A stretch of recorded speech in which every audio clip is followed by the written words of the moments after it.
From the Detroit Free Press, it's Friday, March 12th.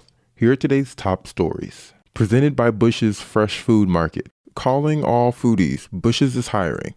Are you passionate about food? Are you looking for growth, development, and excellent wages? Come grow with Bush's and apply online at bushes.com/join our team. That's Bush's, BUSCHS.com/join our team. I'm John Wisely of the Detroit Free Press. The debate over in-person learning in Michigan schools just got even more interesting because now there's money involved. On Tuesday, Governor Gretchen Whitmer signed into law a bill that would provide extra state money to some school districts. It's designed to help those schools that received less federal money to deal with COVID-19. But there is a catch. To qualify for the additional money, the districts must offer at least 20 hours per week of in-person instruction, and they must do it by March 22nd. Now, many districts were already doing that, but many others were not, and some are scrambling to add the hours to qualify for the new money. Birmingham schools voted this week to add hours in a move that could bring that district an additional $3 million. Walled Lake schools also voted to add more in-person learning in time to meet the March 22nd deadline. West Bloomfield schools considered doing it, but balked before voting on it. Critics of the plan accuse them of placing money ahead of school safety. This is Detroit Free Press auto critic Mark Phelan. If it seems like you've been waiting 2 years for a good outdoor classic car event, you probably have been. That's about to change. The Gilmore Car Museum, a 20-minute drive from downtown Kalamazoo, just released a full spring and summer schedule of weekend car shows and more. The museum is open every day, but the weekend outdoor events begin May 8th, when boat owners will trailer in everything from wooden runabouts to classic ski boats. After that, there's a new show every weekend, including mini cars ranging from Izettas and Messerschmitts to Carnaby Street swingin' 60s Coopers. Other weekends will include Pierce Arrow, hot rods, cars with air-cooled engines, Cadillac LaSalle, muscle cars, and much, much more. You can find the full schedule on the Gilmore Car Museum's website. On top of the weekend events, the Gilmore's main gallery just launched an ongoing exhibit on the history of the Chevy Corvette. The Gilmore Museum is located in Hickory Corners, Michigan. I'm Brian Dickerson, editorial page editor of the Free Press. It's the first thing we ask friends we haven't seen in a while. Have you been vaccinated yet?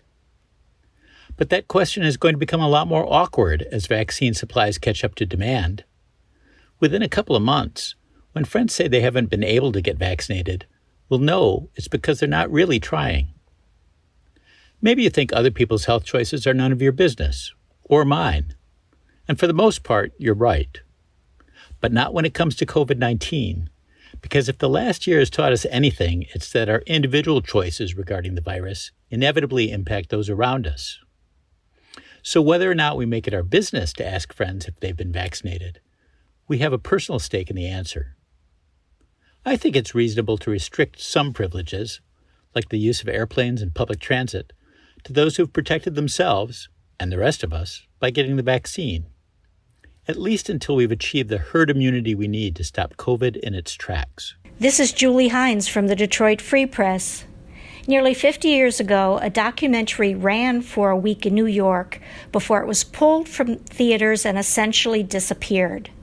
Now you can see the 1972 film, starring Jane Fonda and her Clute co-star Donald Sutherland, at Detroit's Cinema Lamont virtual screening room. FTA chronicles a 1971 variety show that toured Southeast Asia with Fonda, Sutherland, and a group of performers who were also anti-Vietnam War activists. Last week, Fonda spoke to Stephen Colbert about the movie on the CBS Late Show. Said Fonda, "We got a group of performers together and we traveled in the fall and winter of 1971 to Hawaii, the Philippines, Okinawa, and Japan after we toured the United States and performed for over 60,000 servicemen. We'd been fed this myth that there was the anti-war movement and then there were the GIs and they hated each other, which was totally not true. Just looking out at the sea of faces, at these soldiers laughing and applauding and really enjoying the fact we were there, it was just thrilling." Cinema Lamont founder and programmer Josh Gardner says the movie, which has been fully restored and features a new introduction by Fonda, fits well with the indie cinema's mission to foster cross-cultural understanding through world cinema. Says Gardner, I think it obviously still very resonant today with everything that's going on with matters of social justice, Black Lives Matter, and the work that Jane Fonda is doing currently with the climate crisis and her Fire Drill Fridays movement. She's been committed this whole time to social justice, anti-war movements, and is still very active today. I think for her, the fight against all these things that are interconnected has never stopped. I'm Kirkland Crawford with the Free Press Sports Department, looking back at Michigan State basketball's rough loss Thursday in the Big Ten tournament. The Spartans struggled offensively, falling to the Maryland Terrapins 68-57. Maryland will take on Michigan this morning, but for MSU, they're still likely going to make the NCAA tournament. However, their flaws that once found them on the wrong side of the bubble popped up again. And while many would blame Thursday's loss on the refs who whistled MSU for 23 fouls, head coach Tom Izzo says the blame goes to someone else.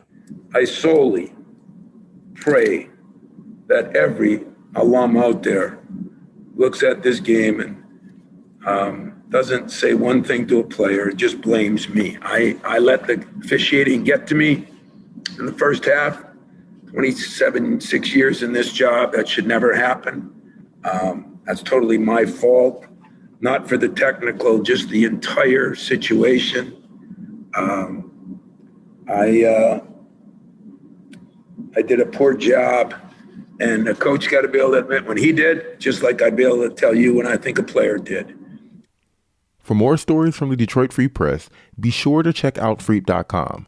That's FREEP.com. And if you're a fan and want to support our quality local journalism, subscribe.